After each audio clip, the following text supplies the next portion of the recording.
encouraging Kenyans to take the jab, warning against negative propaganda being spread about the COVID-19 vaccine. Kuna mambo madogo madogo hapo, propaganda hapo katikati. Wananchi wanaambiwa pengine chanjo iko na hii, pengine iko ile. Mimi nataka niwaambie, tuombe kila Mkenya wajitokeze, Wakenya wote katika kila sehemu ya Kenya wajitokeze ili tupate vaccination. And as Kenyans continue to take a beating from the economic downturn occasioned by the COVID-19 pandemic, the DP emphasized that the only safe way to reopen the economy is if the country manages to attain a herd immunity. Vaccination ndio njia itakayotusaidia tuweze kupunguza wale watu tunawapoteza, na pia itatusaidia kuhakikisha kwamba uchumi wetu inafunguliwa na tunarudi katika makazi zetu, ndio tuweze kupeleka taifa letu mbele. The meeting with the religious leaders is part of a series of meetings the DP has had with regional delegations as it crafts its 2022 political strategy. Equity Bank Managing Director Gerald Waroy says the bank has never had any banking relationship with deported Turkish national Harun Aydin. Waroy on Wednesday told the National Assembly's Departmental Committee on Finance and National Planning that the bank has never advanced any credit facility to Aydin. Now, the inquiry follows claims that Deputy President William Ruto he helped the investors secure 15 billion shillings loan from Equity Bank for the construction of a pharmaceutical company in Uganda. Equity Bank has sought to clear its name over claims that it extended credit to Turkish businessman Harun Aydin. While appearing before the National Assembly Committee on Finance and Planning on Wednesday, Equity Bank Managing Director Gerald Waroy said he is unaware of any transaction between the bank and the deported Turkish national. Their relationship between Equity Bank, Kenya Limited, and the Day Group, is there any facility that has been advanced to this particular group? Is it to the effect of 15 billion that we were told about on that particular phone call? Is it true that these accounts of this particular company were frozen by the Financial Intelligence Authority of Uganda? Of course, on suspicion of money laundering. So I just wanted to make that question to you and not lend such an amount of money to Ugandan subsidiary. I think that's what I wanted to mention. And again, the name, the Turkish person, he has no and he has never had an account in Kenya, in our Equity Bank Kenya. Mr. Aydin was a stranger to us, like as he was to everyone else. So we had nothing to say about him because we do not know him. The inquiry by Parliament follows claim by Deputy President William Ruto on August 4th that he had helped Aydin secure a 15 billion shilling loan from Equity Bank. Yule mwegezaji wa pale wa hiyo kiwanda alikuja kwa ofisi hii mahali wewe umeketi. Karibu miaka miwili iliyopita. Akaniuliza, tafadhali natafuta vile naweza kupatana na Equity Bank. Kwa sababu nataka wanisaidie kufanya ile coordination ya vile nitapata pesa ya kuegeza. Mimi nikachukua simu, nikapigia simu Equity Bank, nikawaambia kuna mmoja wetu wa kutoka East Africa aliye hapa. Mko na branch Uganda. Msaidieni huyu mtu kama anaweza kufanya hiyo biashara anatafuta. Unanielewa? So wakati sasa huyo mtu alifaulu, akapata pesa shilingi bilioni 15 za Kenya, 150 million US dollars. Akaenda akajenga hiyo kiwanda. Questions of whether the bank makes loans on the basis of phone calls, the answer is no. There is a deliberate process that is followed in line with the central bank's prudential guidelines and in line with internal policies and procedures. Equity Managing Director Gerald Waroi told members of Parliament that the bank had no customer by the name Harun Aiden and that at no point was he ever advanced the credit facility by the bank. And I want to say, yes, there is our customer in Uganda. That one I don't want to deny. I also want to mention that in terms of lending, we have not lent the 15 billion shillings to any of those two customers in Uganda. Equity Bank officials denied knowledge of money laundering links to a Ugandan pharmaceutical company linked to Aiden. Comes to Uganda, Madam Chair, Uganda cannot be able to give a loan of such an amount. And in that case, if they want to, they are sigo obliga, that is called the amount they can lend to any individual customer is capped, and is capped to a limit of about 2.2 billion, 2.3 billion. That is the much they can lend because of the capital requirements.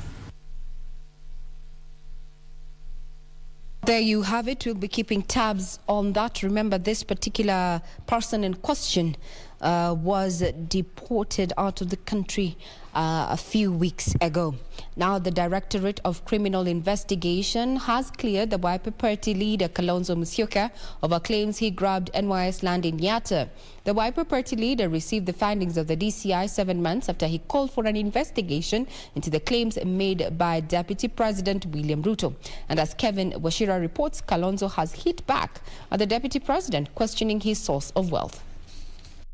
7 months ago, Deputy President William Ruto claimed the Wiper Party leader Kalonzo Musyoka had grabbed 200 acres in YATTA from National Youth Service.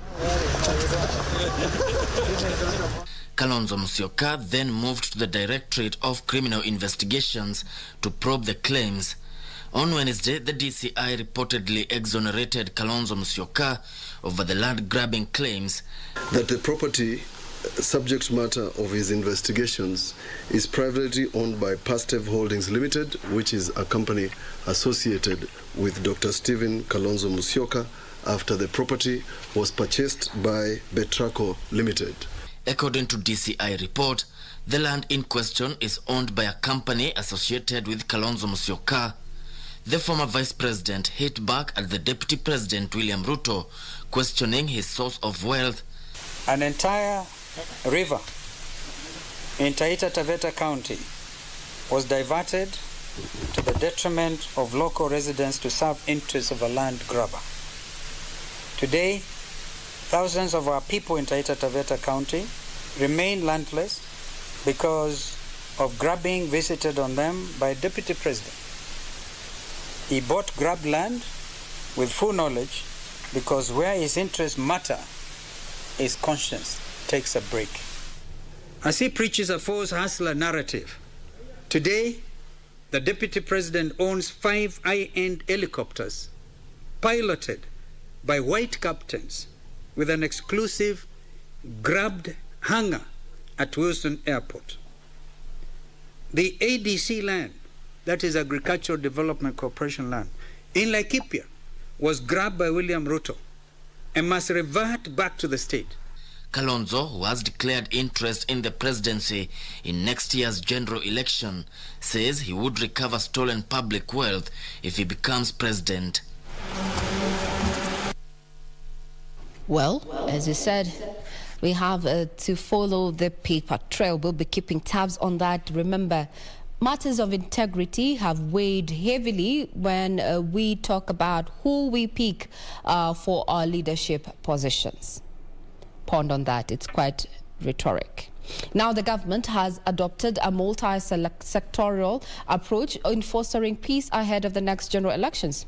Interior Cabinet Secretary Dr. Fred Matiang'i says that besides security measures put in place, they are working closely with faith-based organizations and players in different sectors of the economy to propagate peace to avert a repeat election-related mayhem. A year to the next general election, the government is not relenting in avoiding a recurrence of election violence.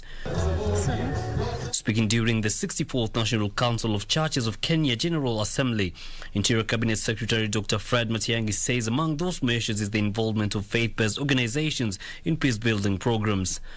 So where you have meetings organized by NCCK for youth, we need to make sure, Stefan will make sure our county commissioners are there. They work with these young people to preach peace across the country, to talk to their fellow young people, to avoid being misused and to belong to gangs, to avoid being abused by political leaders. We are focusing now on active social groups like the border, and through NTSA, we want to begin building structures that we work directly with Matatu owners, Matatu welfare associations in various areas, and Matatu circles, because they bring together critical role players in reaching out to our population as we go forward. Matiang'i said security will be beefed in areas identified as hotspots for violence, adding that the government is better prepared this time round to curb chaos during elections. I am satisfied that this time around we're even better prepared than we were in the past, because we also have learned. We would like to have an election where not a single bullet is shot, not a single Mwananchi is hurt, no one is displaced, and everyone who is able to participate in the electoral process participates peacefully. He also cautioned the youth against being misused by politicians to engage in divisive politics and violence for monetary gain. Say no to violence, say no to division of the country, say no to ethnicity, say no to all these negative aspects that will destroy our society. No to bad leadership. Nyeri, Nyamira, Mandera and Bomet counties are leading in the number of 2020 KCP candidates who have so far joined Form 1. Education Cabinet Secretary Professor George Magoha says it is illegal for parents to keep the children at home when the government has ensured that basic education is affordable. Education Cabinet Secretary Professor George Magoha has revealed that the registration of 2021 KCSE candidates has been concluded and there is a significant increase of 10.28% from last year's number. This, according to the CS, is an indication that the 100% transition program is effective. 100% transition by the government of His Excellency Uhuru Muigai Kenyatta has been very transformative. And I want to urge the public to ignore all those people making noise without facts. We have just continued, we have just completed the registration of candidates for KCSE for 2021, which will be taken in March of 2022. And the footprint of 100% transition is already there, because we have a 10.28% increase between last year and this year. Nyeri, Nyamira, Mandera and Bomet are some of the counties that have achieved the 100% transition of last year's KCPE candidates to Form 1, with coastal region registering lower figures. However, Professor Magoha says the mop-up exercise is set to continue until all learners are taken to school, irrespective of their economic backgrounds. I would like to re-emphasize, without the mockery of the people that are saying it is far much better for our children to be in school than to be loitering in the slums. Government is providing money, and I want to say this for the purposes of disabusing the minds of the people. And we were in London with His Excellency the President and many other countries when we were raising money for poor children. And Kenya is the one that is providing the highest amount of capitation for education in the whole of Africa. So do not listen to the evil naysayers, because they actually don't know what they are talking about. This year spoke when he led a mop-up exercise for learners yet to join Form 1 in Nyalenda slum in Kisumu County. Well, there's been a lot of question what happens to the needy students and if the bursaries are still disbursed in an open and transparent manner in this particular counties. We'll be keeping tabs on what is happening in the education sector. Remember, this week and next week are likely to be the days that students come home for the midterm. So as parents and guardians, you need to just find out and get updated on what your children have been doing in school, especially those who are Form 1s, what have been their experiences, so that we help them attain that particular education that will shape their future going forward. Now on to matters security. The Independent Policing Oversight Authority has launched investigations into the death of a man during protests in KAHAWA West on Wednesday morning. IPOA says it will seek to determine whether the death falls within the authority's mandate of holding police accountable for their actions. The man was shot during the protests over demolition of kiosks. Traffic along the Thika Superhighway was disrupted on Wednesday morning after traders in KAHAWA West engaged police in running battles over the demolitions of structures in the area. A man allegedly died in the ensuing violence. No one came here to shoot anybody. Our main purpose was to disperse. Kama mtu amepigwa na stray bullet, that must have been a stray bullet. No one names anyone. The Independent Policing Oversight Authority says it has launched investigation into the incident. In a statement, IPOA said will move to ascertain whether the death falls within its mandate of holding police accountable for their actions. IPOA will also determine whether the deceased succumbed to injuries allegedly caused by police officers enforcing curfew orders. Demonstrations broke out after the Nairobi Metropolitan Services allegedly brought down traders' stalls in the wee hours of Wednesday. Irate residents lit bonfires and barricaded the eastern bypass during the melee.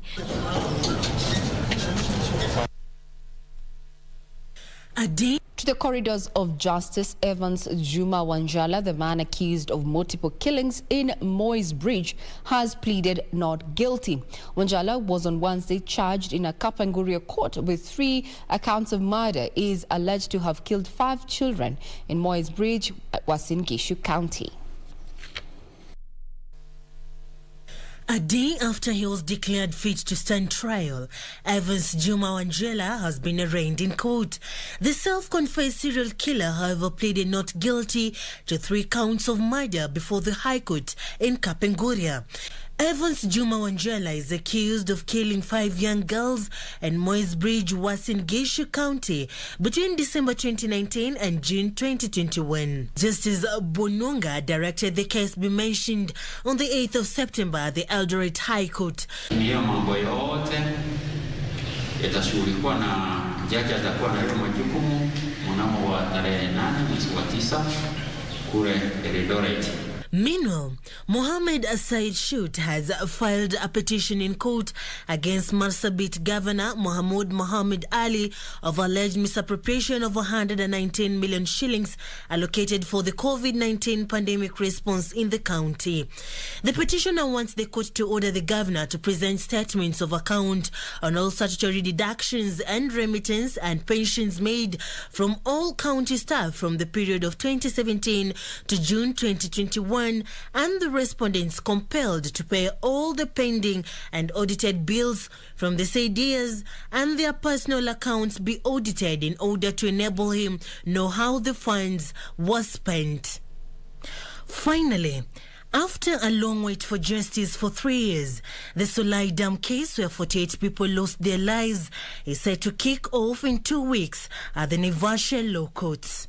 This follows a directive by the High Court to allow the victims of the tragedy be represented in court by Senior Counsel John Chigete. The judge had earlier on noted that the victims of the case who were represented by the DPP were never given a chance to have their grievances heard. Well, with that, from the corridors of justice leads us to a first breather, but we are not done. We have so much that has been making headlines in the business arena as well as matter sports. So do keep it right here.